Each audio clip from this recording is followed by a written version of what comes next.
Oi pessoal, bem-vindos a mais um vídeo. E hoje a gente vai falar sobre o Max Weber, né? Um grande sociólogo que cai muito no Enem, né?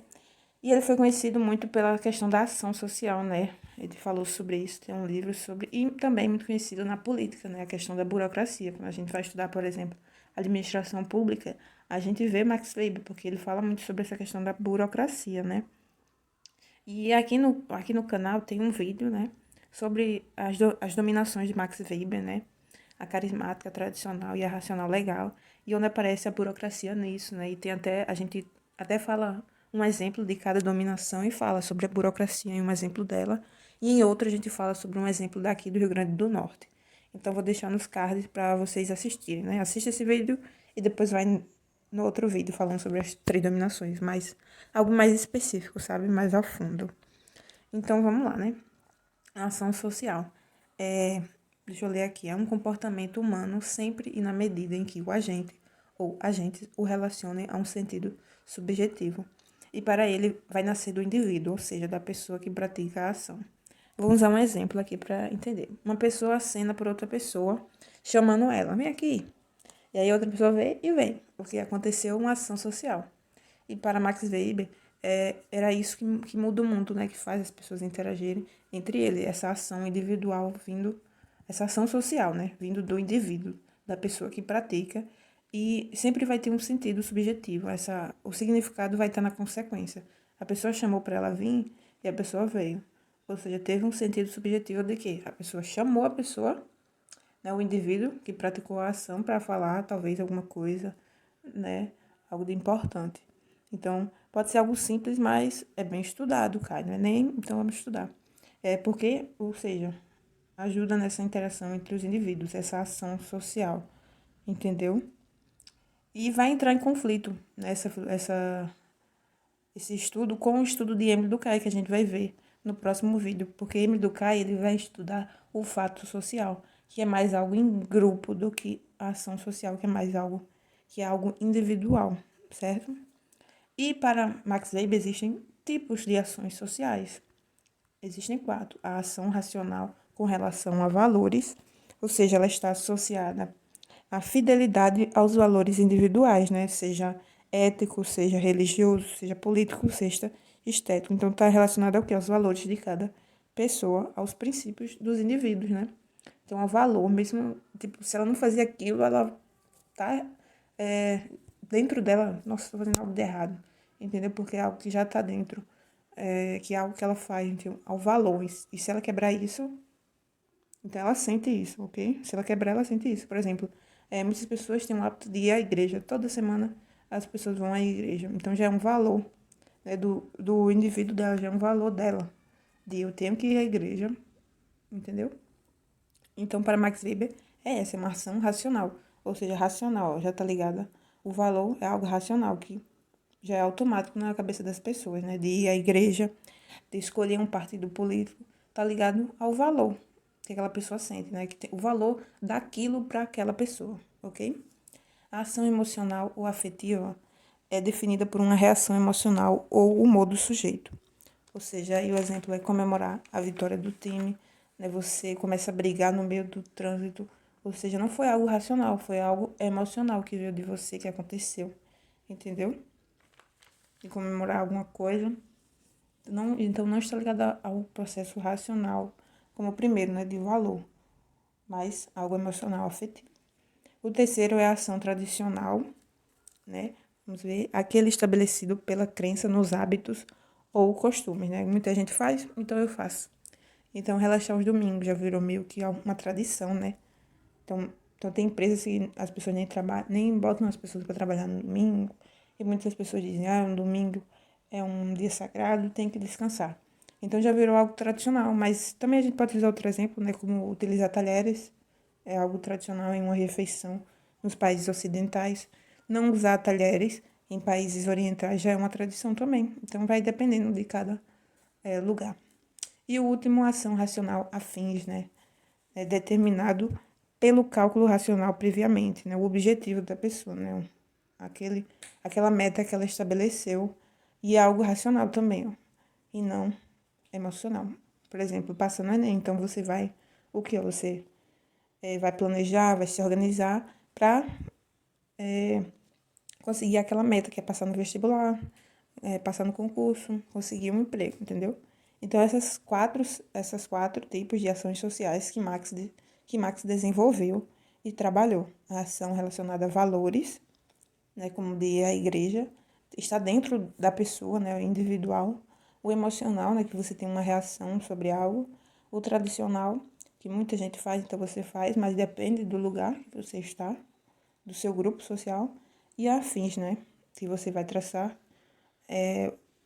metas, planejamentos, caminhos para chegar naquele objetivo, naquele fim, ok?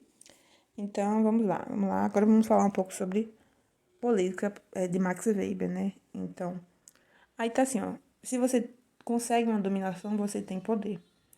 Com a dominação, você consegue encontrar obediência dentro de um grupo. Você consegue ser respeitado, ser amado ou temido, né? E quando você conquista a dominação, quando você tem a dominação, você tem o poder. Você tem o poder em sua mão. Você tem aquelas pessoas que você conquistou. Seja pelo seu carisma, seja algo tradicional, seja algo legal.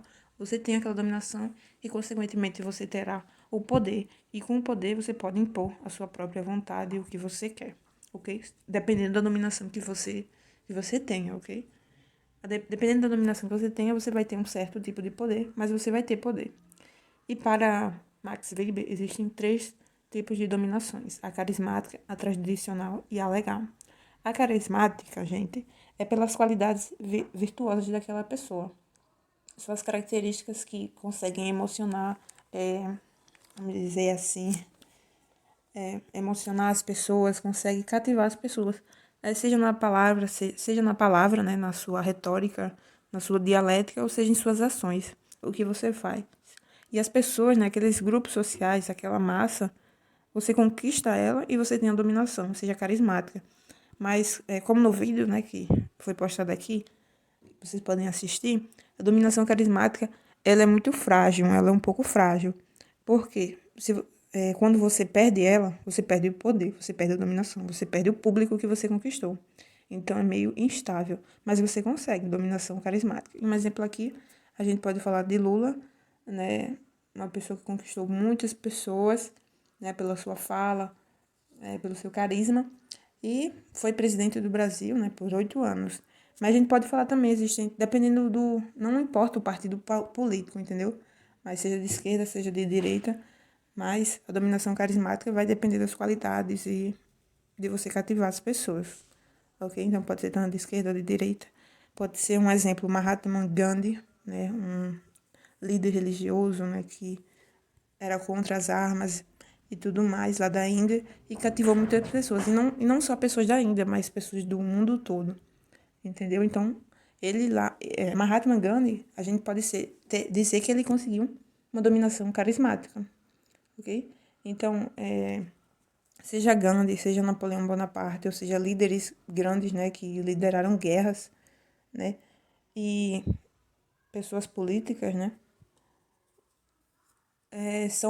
são usadas como exemplo em dominação carismática de primeira, assim. E a dominação tradicional é através da tradição e costume. Eu coloquei aí a monarquia. Coloquei a monarquia, né, passada de uma hereditariedade, né, de pai para filho. Mas também, né, o direito divino, né, foi escolhido pelos deuses ou por Deus. E é uma tradição. A dominação legal é garantida por regras e normas, né, como presidente, né, as eleições, e a burocracia, porque a burocracia é formada por regras e normas, é uma dominação legal em vários países. Ok? Vamos agora para algumas perguntas. Max Weber, um dos fundadores da sociologia, tinha amplo conhecimento em muitas áreas afins a essa ciência, tais como economia, direito e filosofia. Assim, ao analisar o desenvolvimento do capitalismo moderno, buscou entender a natureza e as causas da mudança social. Em sua obra, existem dois conceitos fundamentais, ou seja, cultura e tempo ideal? Não. Classe e proletariado. Meu Deus, classe e proletariado. Isso é com Karl Marx. Anomia e solidariedade. Isso é com Emile Durkheim. Fato social e burocracia. Burocracia sim, mas fato social, como eu disse, é com Durkheim também. Ação social? Sim. Irracionalidade? Sim. A gente vê isso tanto na ação social como na burocracia, na questão da dominação. Ok? Então a questão correta é: Max Weber, um dos clássicos da sociologia, autor dessa definição de ação social, que para ele constitui o objeto de estudo da sociologia, apontou a existência de 4 tipos de ação social. Quais são elas? A gente falou aqui, e a questão correta é D, ação tradicional, né? Ação tradicional pela crença nos hábitos e costumes de um povo, né? Como os talheres, ação afetiva, né? Emocional, ação racional com relação a fins, como passar em vestibular, e ação relacionada a valores, como ir à igreja, ok? Como ir à igreja, escolher um partido, né? Que vai se filiar. Então, pessoal, foi isso, Max Weber.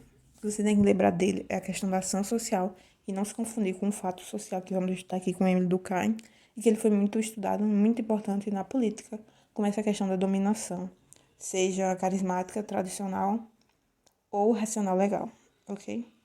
Espero que vocês tenham gostado do vídeo e até o próximo.